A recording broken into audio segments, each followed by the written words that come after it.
पहाड़ कितने खूबसूरत होते होंगे वो रास्ते जो ऐसे पहाड़ों के बीच बहती नदियों के साथ साथ चलते हैं। वो रास्ते जिन पर चलते हुए हर पल ये एहसास होता है कि इन पहाड़ों में मौसम का बदलना हर पल में मुमकिन है। शायद इसीलिए कुछ सफ़र मंजिल तक पहुंचने के लिए नहीं बल्कि ख़ुद को उन रास्तों में थोड़ा सा खो देने के लिए किए जाते हैं। और इस बार हमारा सफ़र हमें लेकर आया है नेपाल के उस शहर में जिसे पहाड़ों के बीच बसा एक खूबसूरत ख्वाब कहा जा सकता है, पोखरा। तो फिर से वेलकम है आपका हमारे इस नए ब्लॉग में। और इस बार हम जा रहे हैं नेपाल के पोखरा में। ऐसे पोखरा जाने के कई रास्ते हैं, कई तरीके हैं। बाई रोड आप अपनी गाड़ी से जा सकते हैं, बाइक से जा सकते हैं, बसेस चलती हैं और फ्लाइट भी जाती है। ऐसे तो पोखरा सिर्फ 250 किलोमीटर है हमारे घर से, लेकिन इस 250 किलोमीटर को कवर करने में 6 से 7 घंटे लगने वाले थे।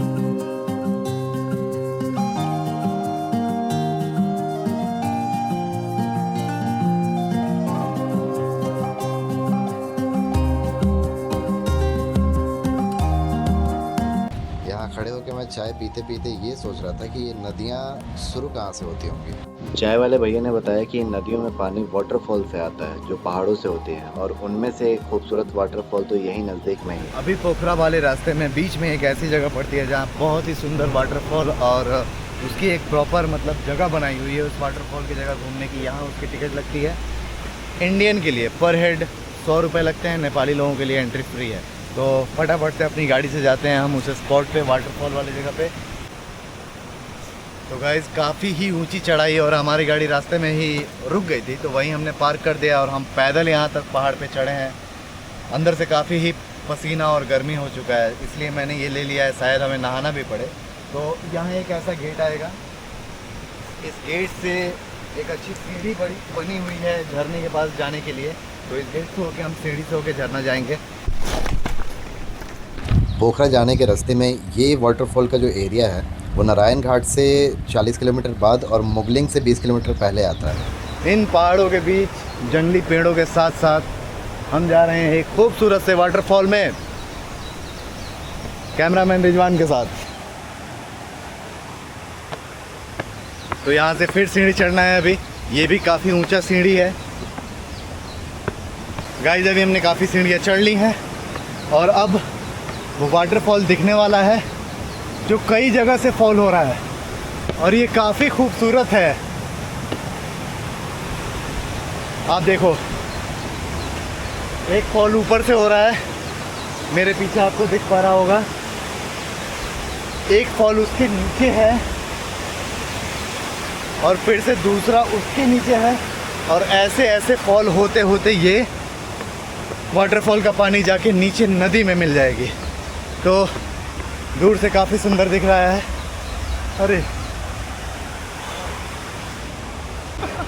नहा लिया क्या? नहीं भाई, पसीना है। हमको लगा वाटरफॉल में नहा के बैठे हुए हो। वाटरफॉल अभी देख कितना ऊपर है वो।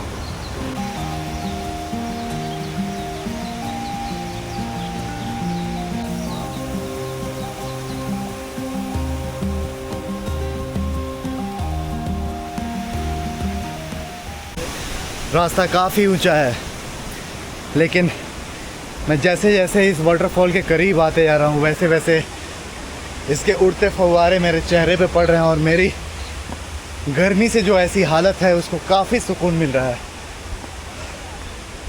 और देखने पे जो व्यू दिख रहा है वो और भी काफ़ी आरामदायक है इस थकान के बाद। तो गाइज़ फाइनली सारी सीढ़ियाँ चढ़ के अब हम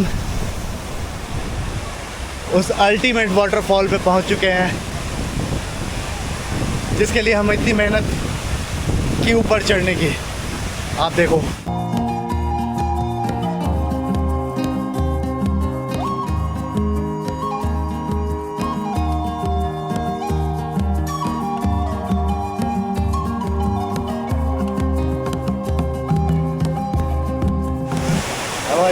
मज़ा आता है इसमें। कहाँ से हो आप? कहाँ से हो? नारायण घाट। ये तो 10 किलोमीटर है। आप बराबर आते हो? आप यहाँ बराबर, भाई एक मिनट, आप बराबर आते हो? कोई डरने की बात नहीं है ना, ऊपर का नहीं। पत्थर वत्थर नहीं गिरेगा? सर गिरता है ऊपर से। कभी कभी हाँ कभी कभी। तो कैसे बचना है उससे?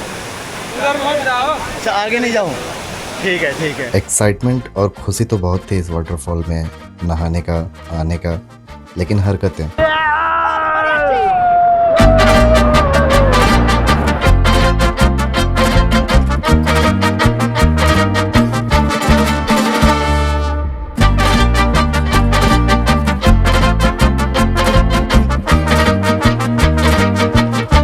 जब लाइफ में पहली बार किसी वाटरफॉल में नहा रहे हों तो वो शायद हरकतें ऐसी ही होंगी सबकी, जो कि हमारी अभी आपको दिख रही है। लेकिन हमने काफ़ी मज़ा किया और इसी मज़े के बीच हम भूल गए थे कि हमें 6-7 घंटे लगने वाले हैं यहाँ से पोखरा पहुँचने में। तो हमने फिर किया जल्दी जल्दी सारा कुछ पैक और हम फिर निकल गए अपने उसी पहाड़ों और नदियों वाले रास्ते पे।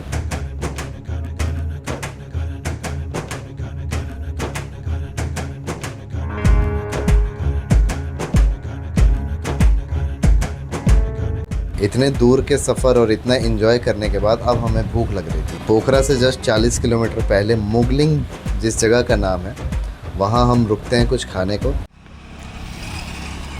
पोखरा पहुंचने के कुछ ही देर पे हम लोग यहाँ रुके हैं नाश्ता या फिर कुछ खाने के लिए। रास्ते में इतने अच्छे अच्छे व्यूज़ थे, इतने अच्छे अच्छे व्यूज़, अभी से ही मुझे लग रहा है कि बस इतने में ही मन भर गया। लेकिन आगे बहुत कुछ है देखने को।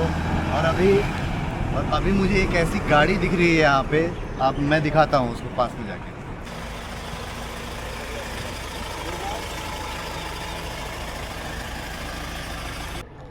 ऐसे अतरंगी चीज़ें शायद हरियाणा में ही कर सकते हैं लोग। फ़िलहाल यहाँ जिस जगह हम रुके हैं यहाँ से बस 50 से 60 किलोमीटर है पोखरा, और यहाँ हम कुछ खाएंगे उसके बाद निकलेंगे पोखरा। फ़िलहाल सामने का व्यू इतना प्यारा दिख रहा है मुझे, रास्ते भर में मज़ा आ गया मुझे। अभी और आगे देखने को मिलेगा, तो चलते हैं आगे और देखते हैं और क्या है आगे।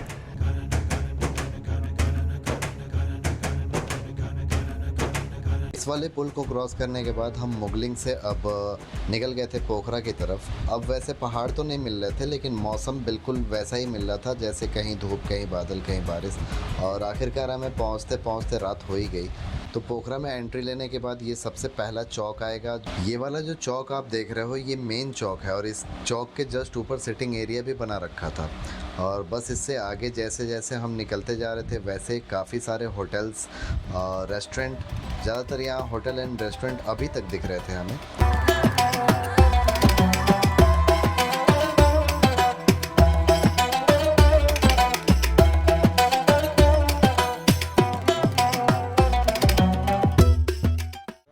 अभी रात के 9 बज रहे हैं और अभी हम लोग इस टाइम सबसे पहले जाएंगे खाना खाने, उसके बाद देखेंगे पोखरा का नाइट लाइफ।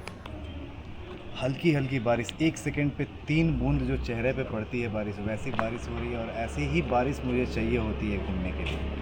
तो इस बारिश में पोखरा के नाइट लाइफ को देखेंगे। और इस टाइम नाइट में पूरा ही पोखरा घूमने के बाद हमें एक बहुत अच्छा सा रेस्टोरेंट मिला, जहाँ की हम नॉनवेज खा सकते थे क्योंकि वो हलाल करके लिखा हुआ था। तो वहाँ हमने खाया खाना।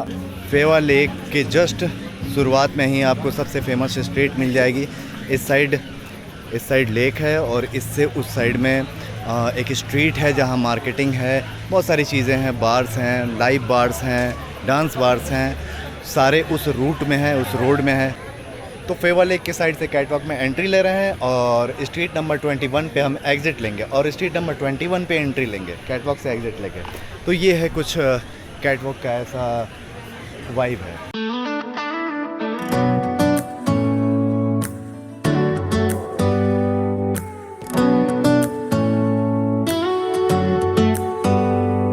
Do you hear that? My sanity about to break while everyone I know's out. On a trip, on a boat, on a lake. I'm tired of feeling all FOMO, babe. I don't even care if we stay home. Put our to-do list on ice. Crank the AC to 79 and make a little island right here.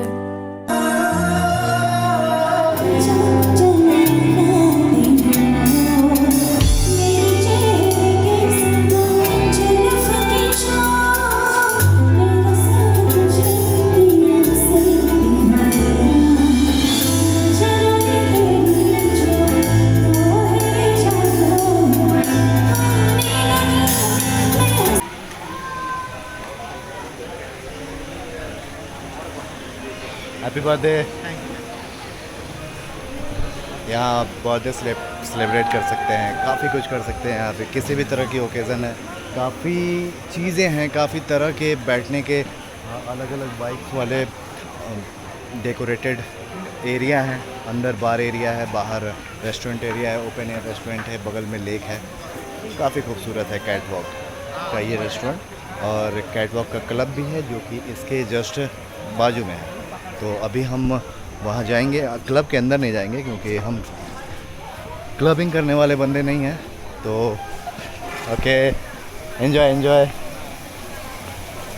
तो हम clubbing करने वाले बंदे नहीं हैं, इस वजह से हम क्लब के अंदर नहीं जा रहे, लेकिन फिर भी मैं दिखाऊंगा आपको कि ये है रेस्टोरेंट कैट वॉक का। और जस्ट ये पार्किंग है, पार्किंग के बगल में ये वाला है कैट वॉक का क्लब, जो कि बाहर से कुछ ऐसा दिखता है।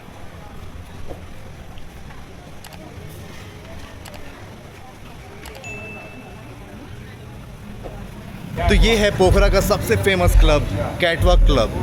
इसमें एंट्री फ़ी है 500 रुपये, वो भी सिर्फ नन नेपाली लोगों के लिए। जो नेपाली लोग हैं उनकी यहाँ एंट्री फ्री है।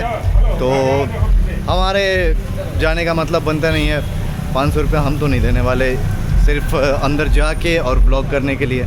उसके बाद हम इस स्ट्रीट पे आ गए हैं, जो कि ये बड़ा ही फेमस स्ट्रीट है। मार्केटिंग ऐसे तो पोखरा में हर जगह ही मार्केटिंग के लिए काफ़ी सारी चीज़ें, काफ़ी सारे सिंबल, काफ़ी धार्मिक चीज़ें, काफ़ी अलग अलग देशों की चीज़ें, नेपाली कल्चर की चीज़ें काफ़ी हैं।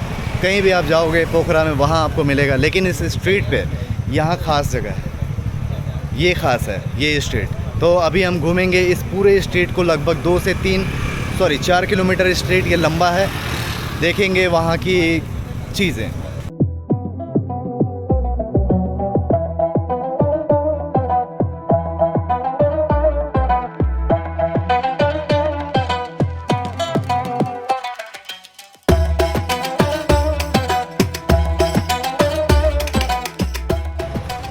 गाइस मैं इसके अंदर नहीं जाऊंगा।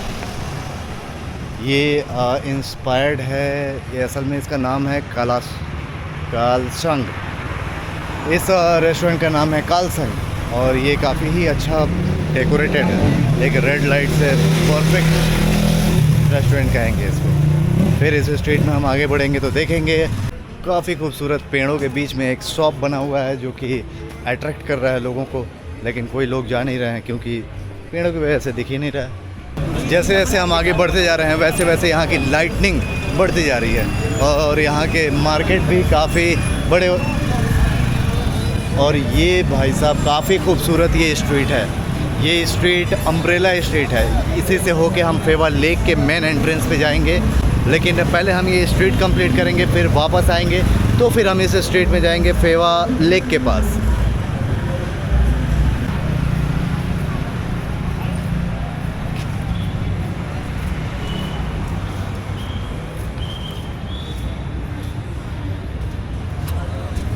यहाँ की दुकानों में मुझे ज़्यादातर ट्रैकिंग से जुड़े चीज़ें, इस वाले रोड पे ट्रैकिंग से जुड़े चीज़ें दिख रही हैं, जो कि अन्नपूर्णा ट्रैक के लिए अगर कोई जाते हैं तो उनका सबसे पहला स्टॉप ये होता है। यहाँ शॉपिंग कर सकते हैं। आप देख सकते हो मेरे पीछे सारी ही ट्रैकिंग की चीज़ें हैं इस दुकान में। लाइव स्ट्रीमिंग किस चीज़ की लाइव स्ट्रीमिंग होती है भाई? इधर फुटबॉल की लाइव स्ट्रीमिंग होती है। आज किस चीज़ का मैच? नहीं देखा है। अच्छा, ये क्या बात कर रहे हो आप? ये मतलब ये पास ले एडवर्टाइजर लिए हो, लेकिन आपको पता नहीं है मैच कौन सा है। तो इसके लिए क्या आपका फेवरेट टीम कौन सा है? मेरा तो जा चुका है, जा चुका है पोर्चुगल। उसके बाद अरे नेपाल के लोग तो ज़्यादा अर्जेंटीना को सपोर्ट करते हैं। अर्जेंटीना और मेसी को। हाँ हाँ, मेरे दोस्त लोग हैं सब मेसी। सब मेसी फैन है। ओके, मैं रोनाल्डो का फैन। फैन। मैं भी। Okay, nice to meet you.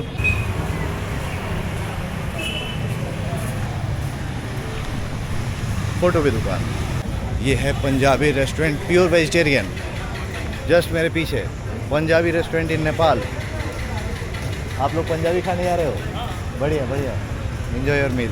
एक चीज़ मैंने देखा यहाँ पे, जो ये स्ट्रीट है काफ़ी ही बिजी स्ट्रीट है, और उसके बीच में एक पेड़ है जिसको काटा नहीं गया, और उसके अगल बगल बहुत ही अच्छा सा सराउंडिंग बना दिया गया है।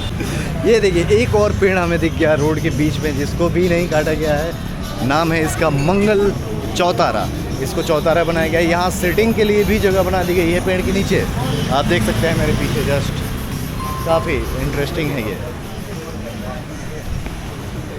शहर के बीचों बीच सबसे बिजी स्ट्रीट पे ऐसा रोड के बीच में पेड़ नहीं काट के उसको एक सिटिंग एरिया बनाना बहुत अच्छा।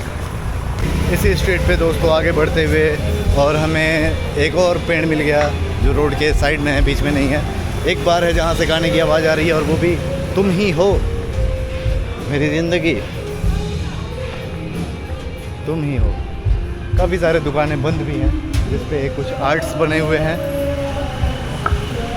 वो शायद नाइट के लिए नहीं है वो दुकानें। एक चीज़ मुझे दिख रहा है आगे, जहाँ बहुत सारे देश के झंडे लगे हुए हैं। ये है पैराडीसो बार एंड ग्रिल्स।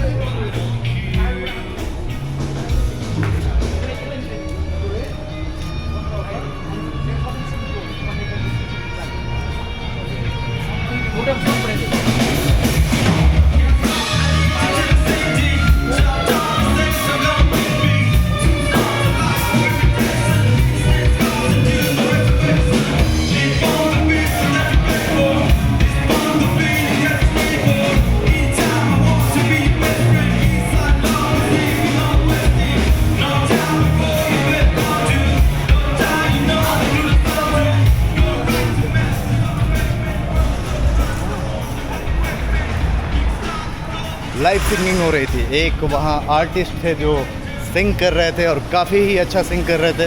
किसी न किसी देश का वो वहाँ कोई गेस्ट होंगे जो उन्होंने कहा होगा इस देश का कोई गाना गाने के लिए, तो शायद वो बंदा कुछ बड़बड़ा रहा था उस लैंग्वेज में। गाइस, जितनी स्ट्रीट ये स्ट्रीट है, उस स्ट्रीट से कई सारे स्ट्रीट्स निकले हुए हैं। जैसे कि एक ये स्ट्रीट्स है, तो ऐसे करके 20 स्ट्रीट हैं इस लाइन में पूरे, इस रोड से जुड़े हुए, जिस पे हम अभी स्ट्रेट चल रहे हैं। तो अभी मुझे एक वाइट रेस्टोरेंट दिख गया है। वाइट एंड ब्लू का मिक्स कलर है इसमें, बहुत ही शानदार। देखिए आप भी, ये है, इसका नाम है व्यंजन।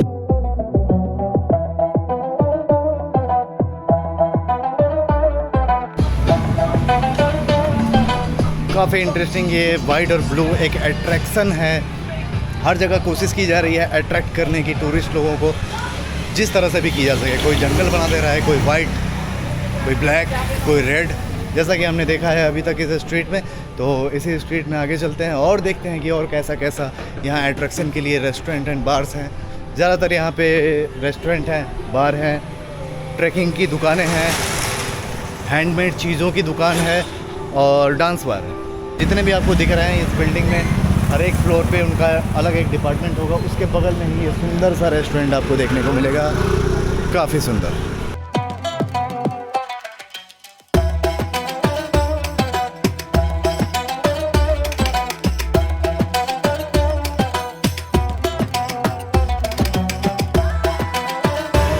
इस सुंदर रेस्टोरेंट के बगल में एक और काफ़ी खूबसूरत रेस्टोरेंट है जिसका पूरा वुडन वाला स्ट्रक्चर है और काफ़ी अच्छा लगता है देखने में। ऐसा इसका नाम है, नाम नहीं है इसका, कुछ तो नाम होना चाहिए। Yes, hungry I restaurant and bars. Just मेरे पीछे ऊपर इस बोर्ड पे आपको दिख रहा होगा, ये क्या है? ये वो लाइव स्ट्रीमिंग वाला दिया था मेरे को, ये शायद वही है। ओह सॉरी, मुझे ऐसे रोड पे नहीं सोचना चाहिए ये चीज़ें, क्योंकि बड़ा ही क्लीन एरिया है ये पोखरा। पूरे नेपाल में ही बहुत ही क्लीननेस है, बहुत ही साफ़ सफाई है यहाँ पे और बहुत ही अच्छा लगता है। तो मैं भी इसे नीचे नहीं फेंकूँगा और ये मैं अपनी आदत बनाऊँगा कि मैं ऐसे चीज़ों को ना फेंकूँ। उसके लिए एक जगह बनी होती है, इसका नाम है डस्टबिन, वो यूज़ करेंगे। फ़िलहाल आप इस रेस्टोरेंट को देखिए।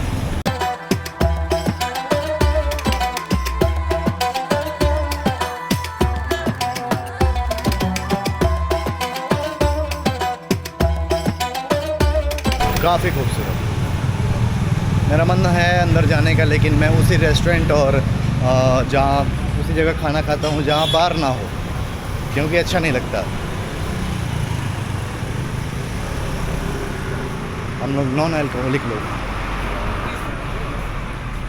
जो कि बहुत ही खूबसूरत होते हैं, नॉन अल्कोहलिक लोग मेरी तरह।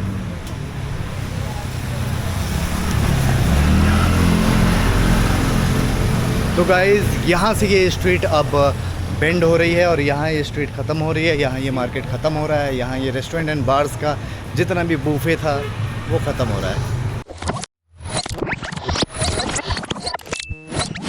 और ये भाई साहब काफ़ी खूबसूरत ये स्ट्रीट है। ये स्ट्रीट अम्ब्रेला स्ट्रीट है। इसी से होके हम फेवा लेक के मेन एंट्रेंस पे जाएंगे।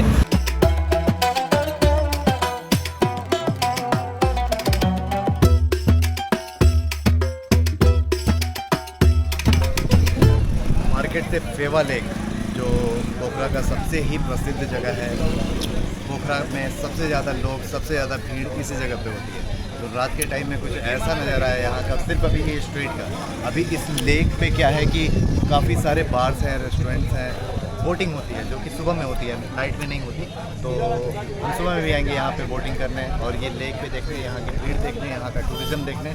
फिलहाल अभी नाइट में जो कुछ भी दिख सकता है मुझे, वो मैं आपको दिखाने की कोशिश करूँगा इस लेक पे।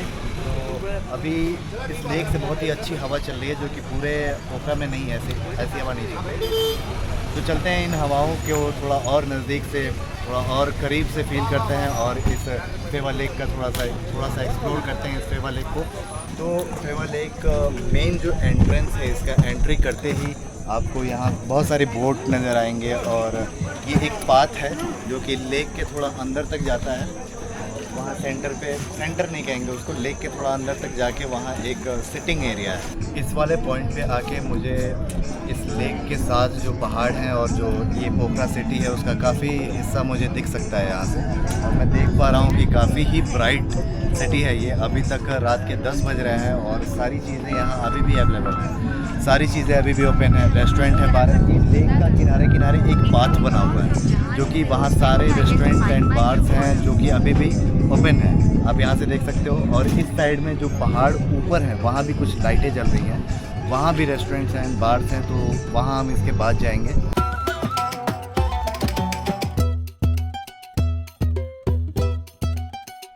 फेवा लेक से यही पहाड़ हैं वो जो एकदम लाइट से जल रहे थे, एकदम रोशन थे हमारे लेफ़्ट साइड में। यही वो लाइट्स हैं जो दिख रहे थे फेवा लेक से। और ये एक ऐसी जगह है, ये पानी में थोड़ा सा कुछ चौकी टाइप का लगा हुआ है। बहुत ही शांत जगह है ये। यहाँ रात में थोड़ा डरावना लग रहा है, लेकिन थोड़ी लाइट होती तो ज़्यादा अच्छा लगता है यहाँ बैठने में। यहाँ कल हम दिन में आएंगे, कल दिन में यहाँ का व्यू बहुत ही अच्छा होता होगा मेरे हिसाब से, ऐसा मुझे लगता है। तो अब हम यहाँ से निकलेंगे और अपने रूम जाएंगे, सोएंगे, सुबह उठ के देखते हैं क्या करना है। तो मिलते हैं कल सुबह आपसे किसी नेक्स्ट व्लॉग में। तब तक के लिए चैनल को सब्सक्राइब करें और वीडियो अच्छी लगी हो तो लाइक करें। मेरे वीडियो से कनेक्ट रहें आप, क्योंकि मैं पोखरा का पूरा ही अच्छे से ब्लॉग आपको दिखाने वाला हूं और ये लगभग 3 या 4 वीडियो में होगा। तो बेल आइकन भी प्रेस कीजिए, मेरी वीडियो आते ही आपको सबसे पहले मिले। मिलते हैं फिर कल सुबह।